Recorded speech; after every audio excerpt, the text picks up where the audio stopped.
আমার primary school শেষ হওয়ার পরে আমার লেখাপড়া ছাড়িয়ে দিল আমার ঘরের লোক। আমার জ্যাঠাবাবু ছিলেন না, খুব করা, মেয়েদের লেখাপড়া করা একদম পছন্দ করতেন না। ব্যাস আমার স্কুল যাওয়ার হলো নি। আমার বাপের তো আর ক্ষমতা ছিল নি আমার জ্যাঠার মুখের উপর কথা বলার, কিন্তু আমার মা প্রত্যেক বৃহস্পতিবারে আমাকে কইতেন যে বেতর বইখানা পড়ার জন্য। আমিও বানান করে করে ঠিকই পড়ে ফেলতুম। পরে তো মুখস্থই হয়ে গেল, তখন আর দেখে পড়ার দরকার হতো নি। জানো তো মামনি, আমার মাও না বৃহস্পতিবার আমাকে দিয়েই লক্ষ্মীর পাঁচালি পড়াতো। তার মানে তো তোর পাঁচালিখানা মুখস্থ, শুধু হাতে হাতে কাজ করলেই তো হবে না কোমা, পাঁচালিখানাও তো পড়তে হবে। নে নে তাড়াতাড়ি কর কর কর কর। হ্যাঁ মামনি, আজকে তো আমার রান্না বান্না সব শেষ হয়ে গেছে, আমি পাঁচালি পড়ে দেবো। তোর ওবেলা রান্না হয়ে গেছে? ওবেলা তো খালি ওই রুটি করলেই হয়ে যাবে। তা কেমন রান্না করলিল? একদিনও তো আমি খালিনি। মামনি, তোমাকে আসলে আমাকে তো যে যেমন রান্না করতে বলে আমি রান্না করে ওই টেবিলটায় রেখে দিই, তারপর যখন খেতে দিতে বলে খেতে দিয়ে দিই। আমি তো না লো না, তোর হাতে যে কিছু নেই সে কি আর আমি জানিনি? আমি তোর সঙ্গে ঠাট্টা করছিলাম গোমা। ও মামনি বলছি, তাও আমি তোমাকে রান্না করে একদিন খাওয়াবো। না গোমা, ওদের হেঁসেলের কিচ্ছুটি আমি খাইনি কো। আমার হেঁসেলের সামগ্রী ওদেরকে দিই। মামনি, তুমি আমার হাতে রান্না খাবে না? সে হবে ক্ষণে, নে দেখিনি তাড়াতাড়ি করে হাত চালা।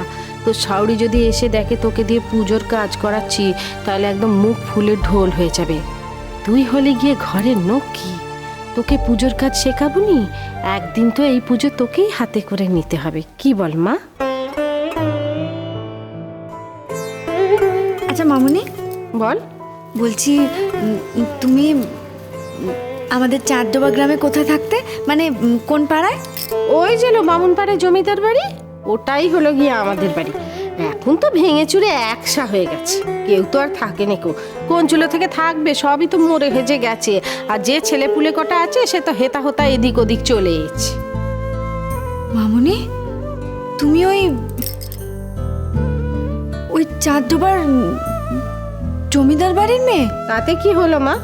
তাই বলে কি আর শ্বশুর বাড়িতে খোঁয়ার কম জুটলো? উমা মামনি, আমি তো বাড়িতে কতবার গেছি। কত বড় বাড়ি, বিশাল ছাদ, সারাক্ষণ ছাদে পায়রা বসে থাকে। মনীষীজন কেউ তো আর থাকে না গো, তাই তেনারাই থাকেন। তুমি অত বড় বাড়ির মেয়ে মামনি? জমিদার বাড়ির মেয়ে শুনে আমার ডাব ডাব করে তাকাচ্ছিস কেন? মেয়েদের আবার নিজের বাড়ি বলতে কিছু হয় নাকি? প্রথম জীবনে বাপের ঘর, তারপরে হলো গিয়ে স্বামীর ঘর, তারপরে ছেলের ঘর, এই তো হলো গিয়ে মেয়েদের ঠিকানা। তার মধ্যে যদি স্বামী ঘর তোমার না হয়, তাইলে তুমি হলে গিয়ে চির অনাথ। তখন বাপের বাড়ির লোকের কাছেও তোমার কোনো দাম থাকবে না। কিন্তু মামনি, তোমার তো নিজেরই ঘর। শুধু কি আর ইট কাঠ পাথর দেয়াল দিয়ে বাড়ি হয় গো মা? যে বাড়িতে মানুষ থাকে না গো, সেই বাড়ির কোনো মহিমাই নেই। ওই জন্যই তো এত অশান্তি করে, এত কষ্ট করে নিজের অধিকারখানা ধরে রেখেছি। কেন জানিস? মানুষের সমাজের মধ্যে থাকবো বলে, নিজের মানুষগুলোকে চোখের সামনে দেখতে পাবো বলে। নইলে কটা ইট কাঠ আর পাথরের জন্য কি আর এত অশান্তি করতুম গো মা? করতুম না।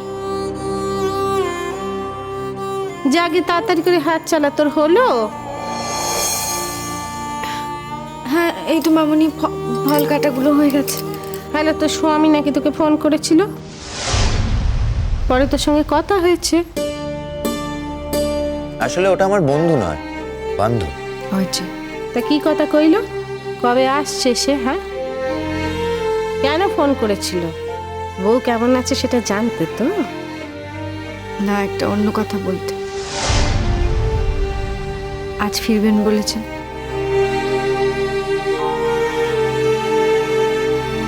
ও মা গো, তুমি দেখছো তো মা মেয়েটা কেমন নকি মন্ত?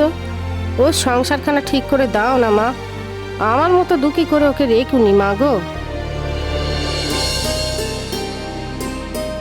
মামি, এই তো আরামে পড়লো। এই বিকেলবেলা খুঁজে পাওয়ার জো আছে? কত কষ্ট করে খুঁজে নিয়ে এলাম সে আমি জানি। একদম দর দেখাবি নি, বুঝেছিস? জানিস বড় মামি দরের ধার ধারে নে। হতে যা, গিয়ে তাড়াতাড়ি করে কাজগুলো সার, এক্ষুনি পুজোয় বসতে হবে, যা।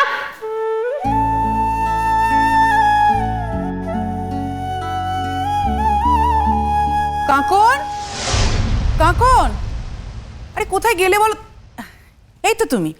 আচ্ছা, তোমাকে যে জলখাবারে হিঙের কচুরি করতে বলেছিলাম, সব করে রেখেছো তো? ওমা, মা লক্ষ্মীকে মালাখানা পরিয়ে দাও দেখি। হ্যাঁ, দাও দাও দাও। আরে এই নাও, কলাখানা ঘটে দিয়ে দাও। দাও।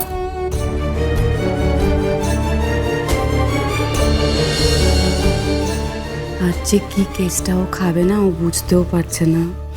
ভাগ্যিস তুমি বুদ্ধিটা দিলে। আরে দিদি ভাই তো কোর্ট থেকে ফোন করে আমাকে বলেই রেখেছিল যেন আমি কাকনকে বলে রাখি যে জলখাবারে যেন হিঙের কচুরি করে। আর আমি তো বেমালুম বলে গেছি। তুমিও তেমন ভুলে গেছো তো, কি হয়েছে? So what? বলবে, জোর গলায় বলবে তুমি বলেছো। হ্যাঁ, আর আমিও বলবো আমি শুনেছি। হ্যাঁ, ওকে সবার সামনে মিথ্যেবাদী বানাবো, দেখি ওকে কে বাঁচায়। দেখো না, আবার ওকে দিয়ে লক্ষ্মী পুজো করাচ্ছে। দাদা বৌদি কোর্ট থেকে এলো বলে। কাকন, তাহলে তোকে হিঙের কচুরি বানাতে বলেছিল? না তো মামুনি। কাকন, কাকন। আরে বাবা, তুমি দেখছি এখানে পুজোর জোগাড় করছো। তা তোমাকে কোয়েল যেগুলো বানিয়ে রাখতে বলেছিল সেগুলো বানিয়ে রেখেছো? কই কাকিমণি, তুমি তো আমাকে কিছু... মানেটা কি?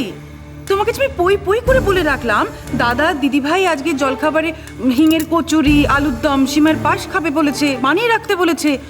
বাবা এক্ষুনি তো কাজ থেকে ফিরবে, আর ছেলেমেয়েরাও তো কলেজ থেকে এক পেট খিদে নিয়ে ফিরবে। তুমি বলছো আমি নাকি তোমাকে বলিনি? আরে আমিও তো শুনলাম, তুমি তো আমার সামনেই বললে। হ্যাঁ। না না কাকিমণি, বিশ্বাস করো, আমি আমি শুনিনি। মানে আমার আমার মনে হয় কি বলো তো, তুমি বোধহয় বলবে ভেবেছিলে, ভুলে গেছো। আমি যদি শুনতাম, আমি এতক্ষণে ঠিক সব কিছু বানিয়ে রাখতাম।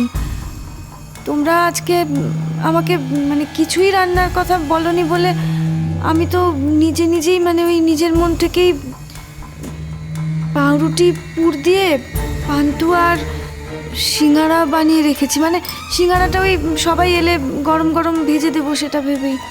শুনলে শাহানাদি, ও আমাদের এই বাড়িটাকে চাঁদ্রবা গ্রাম বানাতে চাইছে। এই যে শোনো, আমাদের বাড়িতে না লোকজন এত সস্তার খাবার দাবার খায় না। আর যদি সিঙ্গারা মিষ্টি খেতে হয় তাহলে বড় দোকান থেকে কিনে এনে খাবে। তোমার রান্না করাটা কেন খাবে? এখানে লক্ষ্মী পুজো হচ্ছে। আই ছোট বউ, জানিস নি পুজোর সময় কথা কইতে নেই, বক বক করে যাচ্ছে। আজ যা বানিয়েছে তা দিয়ে খেয়ে নে, কালকে তোদের মনের মতো বানিয়ে দেবে। আজকে এখন নতুন বউ পাঁচালি পড়বে, ওকে বিরক্ত করিসনি। তোমার কথা নাকি শুনি? হ্যাঁ, অদ্ভুত একেবারে। এই তুমি তুমি আমাদের বাড়ির লোকগুলোকে কি ভেবেছো? হ্যাঁ, তোমার মতো নাকি মাঠে ঘাটে যা দেবে খেয়ে নেবে? এই বাড়ির না একটা ক্লাস আছে।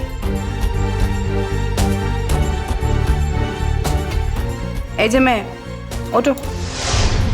দাদা বৌদি ফেরার সময় হয়ে গেছে, যাও ওঠো তাড়াতাড়ি, ওগুলো বানিয়ে ফেলো, যাও। না যাবে নে, জানিস নি ঘরের বউ লক্ষ্মী পুজো করতে করতে উঠে চলে গেলে সংসারের অমঙ্গল হয়, তার অমঙ্গল হয়। ও যাবে না এখন। পর দেখিনি মা, ও নতুন বউ বেতো কথাখানা পর পর পর পর পর। তাহলে তুমি উঠলে না, তাই তো? মূলো যা। আবার কাজে ফাঁকি দেবে বলে মিথ্যে কথাও বললে, তাই তো? আজকে আসুক দাদা বৌদি। বিশ্বাস করো পিসিমণি, আমি আমি মিথ্যে কথা বলছি না। কাজে ফাঁকি দেবো কিভাবে? সারাদিন কাজই তো করছি। আমি জানি খুব ভালো করে যে এই বাড়িতে কাজ না করলে আমার থাকা হবে না। বাবা, খুব যে মুখ ফুটেছে দেখছি।